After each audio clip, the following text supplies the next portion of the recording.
Hello everyone, hello and welcome to Quarrymill, where we're here not to do Palace of the Dead, actually. We're not going to go and hang out with Nibeth Obdilord. That's really fun to say. I don't think I've ever said that out loud. Obdilord. Sounds like something the Swedish chef would say. Hubdilud, Hubdilud. Anyway, I'm getting distracted. We're here to talk to Balan here because I noticed little Pyareo. I'm assuming that this is going to resolve things for us with Edda Blackbosom, who is of course being used as a puppet after all, not by the Ascians so much as by Nibeth. And I'm assuming, like I say, that this is going to resolve things for us. So I'm really interested to check out this quest, and might take 5 minutes, might take 25 minutes. We'll see. Hope you guys enjoy it. I say, aren't you the adventurer who's been exploring the Palace of the Dead? Ethys, isn't it? You've caused quite a stir among the men. Indeed, everyone in the shroud speaks of your daring, and some more favourably than others. You see, there's this Lullafell who came to Buscaron's druthers a few days ago. He practically lives in the tavern now, always deep in his cup, smuttering about dead friends and vengeful spirits. He mentioned your name amidst his ramblings, several times in fact. We usually pay no mind to drunkards at the tavern, but to be frank, he's become something of a nuisance. Perhaps you could speak with him. If the gods are good, you'll catch him in a moment of sobriety. Oh dear, poor Pio. Please see what you can do about that poor drunken soul. I fear before long he'll anger the other patrons. I didn't know that the Wood Whalers had an invested interest in keeping the peace in Buscaron's druthers. I thought Buscaron was very much his own master in that regard. Anyway, apologies to everyone if I'm sounding like a little bit wheezy at the moment. There's apparently some burning back happening in my area. I'm sure those of you who don't know, it might be an Australian thing. I don't know. I assume they probably do it in California because you guys get horrible bushfires in California as well. But it's basically where the fire brigade goes and lights a bunch of controlled bushfires before nature has the opportunity to, before the bloody westerly wind comes in. And it's like, I'm gonna burn the shit out of all your bushland and forestry. And then it sees that it's already burnt. Oh, you son of a bitch.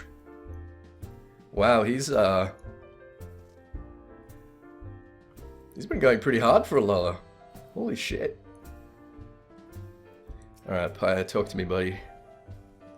Barkeep, another bottle. The strong stuff this time. How's a man to drown his troubles in this tepid paste you call ale? I said, huh? Yes, yes? Then the gods would deliver you to me a third time.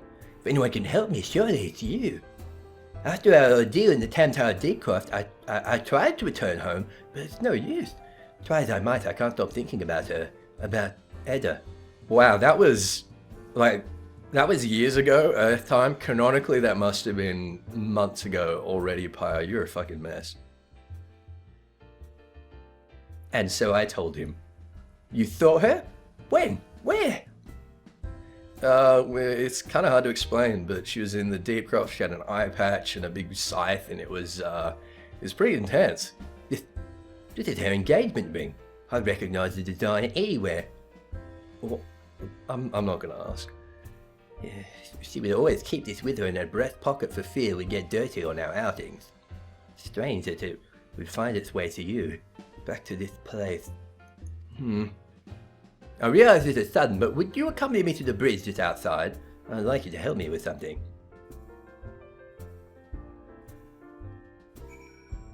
I think that's interesting that Pyoreo has got such an intimate knowledge with what Edda was keeping in her pockets. But I don't know, maybe that shouldn't be surprising. He is a tricksy little potato after all.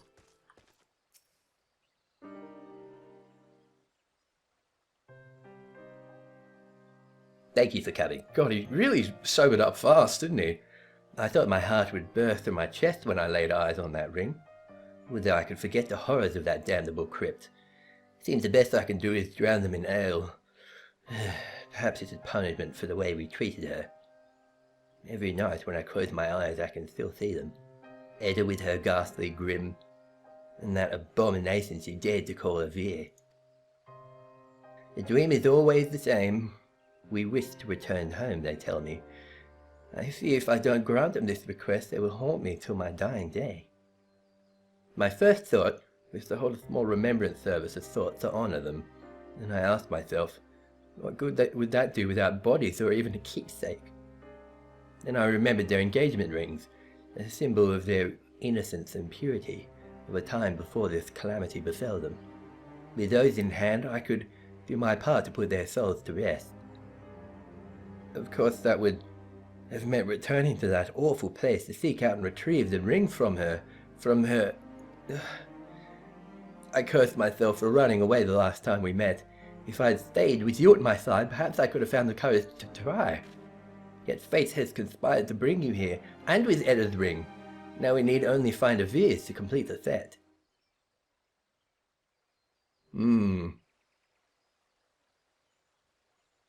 Now I know what you're thinking, and no, I will not ask you to accompany me back to the Tamtara Deepcroft. Thankfully that won't be necessary. You see, the night before our fateful foray into the Deepcroft, Avere and I went to the Druthers for perhaps one too many drinks. We stumbled outside in a drunken stupor, and it was here that he fell into the river. We thought it hysterical, that is until we realized that not only were his gauntlets missing, but his ring as well. There was no use searching for it in the dark, so we decided to return at first light. Alas, we never found it. Edda could never know. Now I would make things right. To do that, we must retrieve Avere's ring. Come, I very much doubt these shallow waters would carry his gauntlets far. That was a very, very long time ago. I would be very surprised if someone didn't. I mean, all these bandits and stuff getting around here, all these bloody Duskwhite. Anyway, I can literally see them right over there. I've never had to do a soliloquy quite that long in a Lalafell's voice, so apologies if that triggered anyone. I dare not ask how or why Edda found her way into those ruins, but I'm strangely glad of it. Had you not gone into Gelmar, I fear her ring would never have made its way here. To think I could scarce take a step into the Tamtara Deepcroft, let alone that death trap. Thankfully that is behind us. For now, let us see about finding Avere's ring, shall we? I was a little bit worried for a second that he was going to send us back into the Deepcroft and we're going to have to do like a Deepcroft story mode run. And Avere's corpse by now would be like, there would be very, very little left of it, and it would smell pretty bad.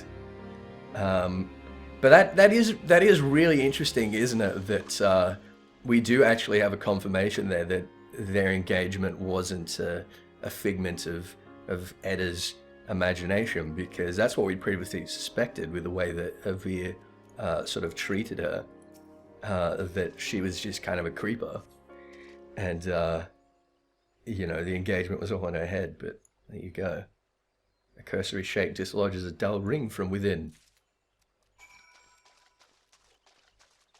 I mean, he was obviously still, you know, not being all that kind to her. But it turns out that they were, after all, you know, properly engaged. You found his gauntlets? Truly? What of the ring? Please tell me it was still inside. It sure was. Why is it blood encrusted? A fixture pair. Oh, he was wearing it on the outside of his gauntlets? Oh, it must be a huge ring. Yes, this is it. Now all that remains is to find a place where we might lay their rings and hopefully their spirits to rest. Perhaps Limsa the Mintha. It was, after all, where we all met. What could be better than a beautiful view of the maritime city where their love first blossomed? I can think of no better place than Summerford. Meet me near the top of the skylift. I know a nice little spot with a beautiful view of Limsa.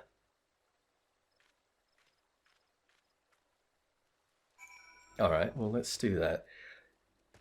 Now, it's interesting that they're haunting his dreams and basically telling him that they want to be laid to rest, because we find when we do defeat Naibeth Obdilod, spoilers, that you know, he came to the source from whichever one of the shards. I'm assuming he came from one of the other shards to the source, and he chose Edda as the sort of primary of his experiments because she had quite a powerful soul. But he was surprised to find when she died that she was actually sort of longing for death and for release, and he couldn't understand why anyone would possibly want something like that.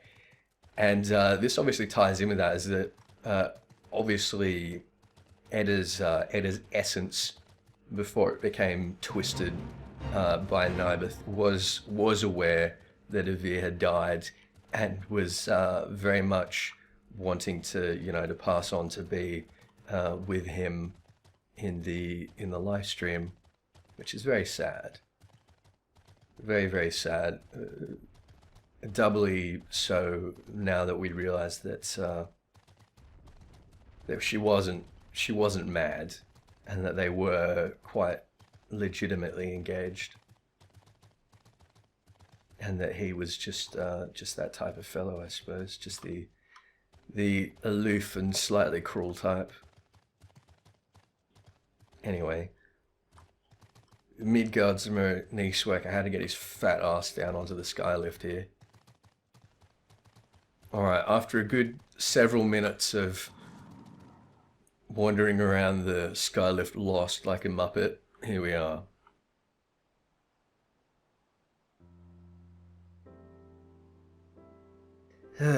Would you look at that? It brings back such fond memories. Now let us offer up our prayers to the dearly departed. It's also a bit sad that we're the only two people that would show up to remember these two, isn't it?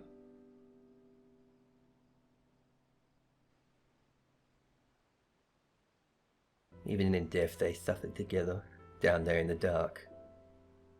Avere, Edda, I pray you sleep and finally know true peace.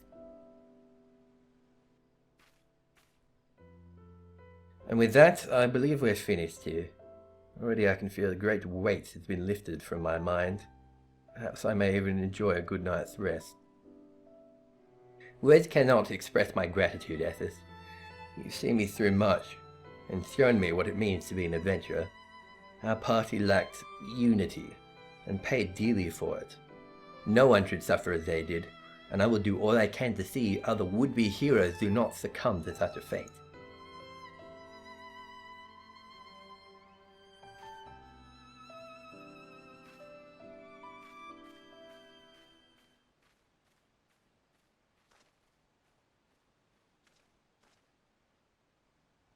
Oh.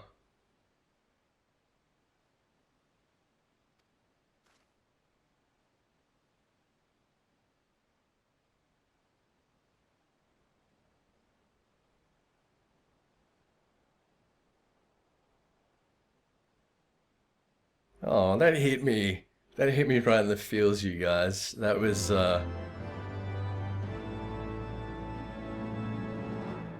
real.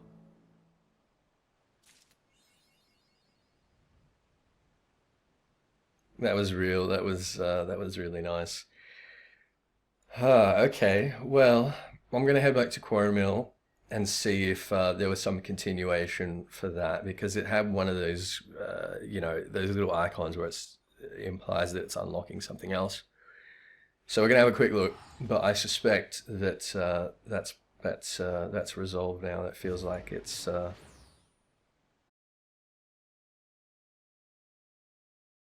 Yeah, that feels like it's resolved, doesn't it?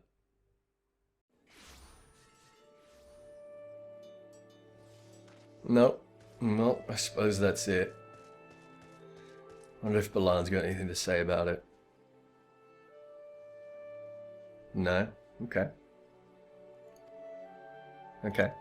Just back to our old dialogue. Alright, well, how about that, everyone? That is, I mean, Not the cleanest resolution, not the happiest resolution, but a resolution nonetheless for the tragic tale of Edda and Avere. And honestly, it makes me feel even more motivated to get back into the Palace of the Dead and just fucking hand it to that D-bag, Obdilude. Obdilude! I'm sorry about that. I'll stop the Swedish chef thing. Well, look, I hope you guys enjoyed that. I hope that if you hadn't noticed that quest that you have now, and that you'll go and quickly do that, because I mean that only took what, 10 minutes. So thanks everyone for watching. I'm not sure what's next, but there will be something, and I hope you'll join me for that. So like and subscribe, leave your comments below, all that good stuff. I'm Ethys. Thanks for watching.